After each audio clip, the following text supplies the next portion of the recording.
दोस्तों नमस्कार। Colonel Ajay, CEO Ajay astro money group, first global astro finance digital channel से आपसे मुखातिब होता हूँ। आज सोमवार 23 दिसंबर सन 2024, पोष कृष्ण पक्ष अष्टमी संवत 2081। दोस्तों, अजय एस्ट्रो मनी ग्रुप देश का पहला चैनल है जो 42 कमोडिटीज़ में 5 मार्केट में काम आप तक विश्लेषण प्रस्तुत करते हैं। ड्राई फ्रूट्स और स्पाइसेस के अंदर देश का सबसे अग्रणी चैनल, जिसमें आपको ड्राई फ्रूट्स और स्पाइसेस की कंप्लीट रेंज पर आपको अपडेट मिलता है। आपको याद होगा, लगभग 3 महीने पहले हमने ड्राई कोकोनट यानी खोपरे पर अग्रिम अनुमान देते हुए कहा था कि इसमें तेजी की संभावना बन रही है। गौरतलब है कि खोपरा यानी ड्राई कोकोनट के अंदर शानदार तेजी बनी है। साथ साथ सरकार ने खोपरे के समर्थन मूल्य में भी बढ़ाने की घोषणा की है। जानिए पूरी रिपोर्ट विस्तार से। दोस्तों, कहा जाता है कि ड्राई फ्रूट्स और स्पाइसेस का व्यापार करने वाला राजा माना जाता है, क्योंकि ये महंगा आइटम है और इसके अंदर लागत भी लगती है और जिगरा भी चाहिए। और यदि सही विश्लेषण आपको मिल जाए तो आप अपने व्यापार व्यवसाय को नेक्स्ट लेवल पर पहुंचाया जा सकता है। किराना में ड्राई फ्रूट्स और स्पाइसेस एक ऐसा आइटम है जिसका आप राष्ट्रीय व अंतर्राष्ट्रीय स्तर तक अपना व्यापार कारोबार को बढ़ा सकते हैं, लेकिन उसके लिए आपको विशेषज्ञों की मदद लेनी पड़ेगी। विश्लेषक आपको अग्रिम अनुमान देते हैं जो आपको स्टॉकिंग करने में मददगार साबित होते हैं। अन्यथा आप डेली माल खरीदिए, डेली माल बेचिए, छोटा बड़ा कारोबार करते रहिए और तेजी में माल खरीदिए, मंदी में माल बेचिए और विपरीत होता जाएगा। मंदी में माल खरीदना, तेजी में माल बेचना, ये एक विश्लेषक का काम है जो आपको बताए। और दोस्तों, हमने हर संभव प्रयास करते हैं कि हम आपको अपनी बात पहुंचाएं, और यही वजह है कि आज देश का पहला चैनल है जो लगभग 2,21,000 से ज़्यादा रजिस्टर्ड यूजर, 1,52,00,000 से अधिक व्यू और 9,600 से अधिक शो आप तक प्रस्तुत किया है। जानिए मिलिंग खोपरे की डिटेल। दोस्तों, खबर निकल के आ रहा है कि ग्राहकी अच्छी होने से खोपरे के मूल्य में बढ़त देखी गई है। तमिलनाडु में 138 रुपये और केरल में 140 रुपये प्रति किलो तक पहुंचने के समाचार है, जबकि ओणम से पूर्व ये 90 से 95 रुपये प्रति किलो था, जो अब 140 रुपये पर हो गया है। खासकर है कि वर्ष की दूसरी छमाही के दौरान केरल में खोपरा बाजार में सामान्यतः सप्लाई कम रहती है और दूसरी ओर अधिक मूल्य मिलने के अनुमान से किसान और व्यापारियों ने बिक्री के बजाय स्टॉक करने में ज़्यादा दिलचस्पी दिखाई, जिससे इसकी कीमतों को बल मिला। साथ साथ यदि हम देखें कि नारियल और उससे रिलेटेड प्रोडक्ट के निर्यात, खासकर नारियल पानी जिसे डाब भी कहते हैं, कि अधिक मांग से भी बाजारों को समर्थन मिला।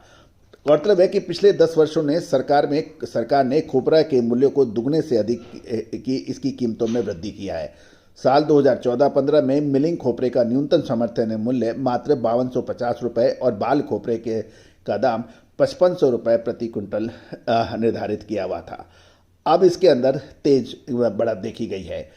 गौरतलब है कि कृषि लागत और मूल्य आयोग की सिफारिश और प्रमुख नारियल उत्पादक राज्यों में बाजार की स्थिति को देखते हुए पिछले शुक्रवार को वित्तीय संबंधित कैबिनेट कमेटी ने 2025 सीजन के लिए मिल क्वालिटी खोपरे का न्यूनतम समर्थन मूल्य 2024 के 11,160 रुपये से बढ़ाकर 11,160 रुपये के मुकाबले 422 रुपये की बढ़त के साथ 11,582 रुपये और बाल खोपरे के 12,000 रुपये के मुकाबले 100 रुपये की बढ़त करके 12,100 रुपये प्रति क्विंटल करने का अनुमोदन किया है, जिससे सरकार को वित्तीय खर्च 855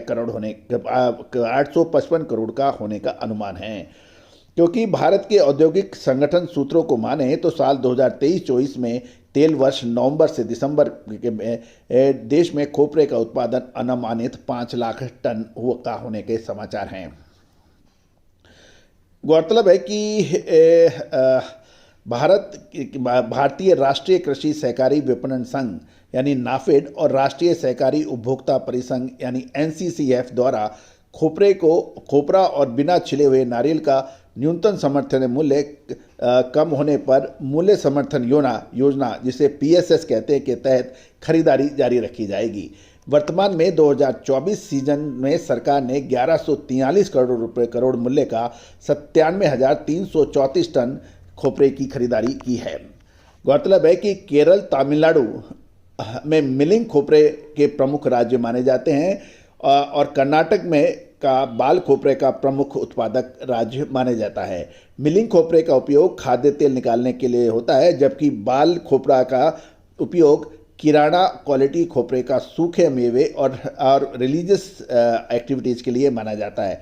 न्यूनतम समर्थन मूल्य की वृद्धि से किसानों को उत्पादन लागत से कम 50% तक का मूल्य सुनिश्चित होने की संभावना है। वर्ष 2018-19 बजट में सरकार ने घोषित किया था कि सभी फसलों का समर्थन मूल्य लागत का कम से कम 1.5 गुना निर्धारित किया जाएगा। दोस्तों, और साथ साथ में लेकिन खोपरे के ऊपर एक जीएसटी के ऊपर भी एक अहम खबर है, वो भी आपके लिए महत्वपूर्ण होगी।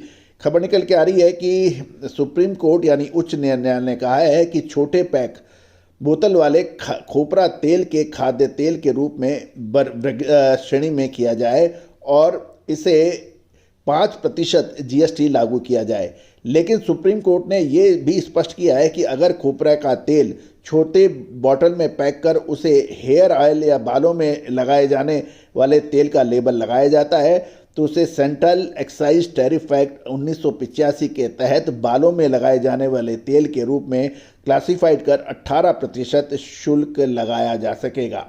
गौरतलब है कि 5 ml से 2 लीटर तक के शुद्ध खोपरा तेल पैक का शीर्षक 1513 के तहत खाद्य तेलों के रूप में क्लासिफाइड करने और या शीर्षक 3305 के तहत बालों वाले तेल वाले खोपरे तेल को खाद्य तेल के तहत यदि क्लासिफाइड किया जाए, ऐसा नहीं होगा। केंद्रीय आयुक्त के अनुसार इस पर मतभेद होने के बाद ये विवाद बढ़ गया था। तो दोस्तों, ये महत्वपूर्ण यह है कि सुप्रीम कोर्ट के निर्णय से निर्माता और उपभोक्ता दोनों को राहत मिली है, क्योंकि खोपरा तेल को बालों में लगाए जाने के रूप में क्लासिफाइड करने से 18% इस पे टैक्स लगता था। दोस्तों, उम्मीद है कि सभी जानकारियां आपके लिए ज्ञानवर्धक रही होगी। साथ साथ हमारी विशेष रिसर्च रिपोर्ट के लिए आप संपर्क कर सकते हैं। All the very best, good luck, happy trading.